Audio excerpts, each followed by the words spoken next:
This is the new Historical Society, which was born out of James Hardie coming to town.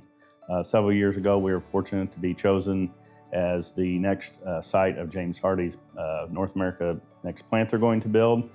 And so born out of that was a lot of meetings with some of their executives, people coming into town, almost for 3 years straight. And we were out of room at City Hall.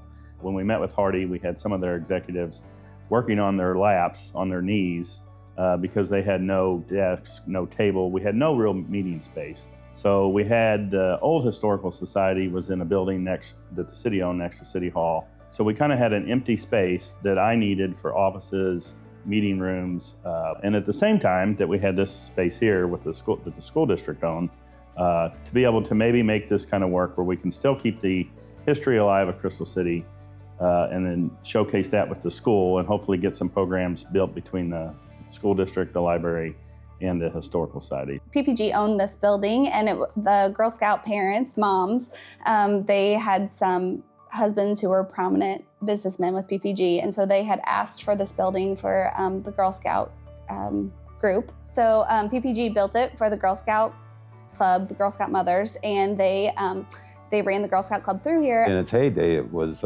they'd camp here, they'd spend the night, they'd cook here, and they'd do all the activities that Girl Scouts do.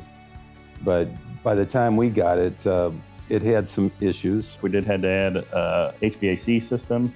I believe the Historical Society has some security features. They know who's here if anybody tries to get in. So there was a little bit of work behind it, but I think it's great for the community. So the purpose of having the Historical Society here is obviously for community members and citizens to come in and see all of our really cool history of Crystal City, but also for our students to be able to come and do field trips like our history classes, and even our elementary students to be able to walk over and see. You know, people want to come in and they want to know why this town was here, what its history was, artifacts that show, you know, all the time periods between the late 1800s and the early 2000s now. So it's all here.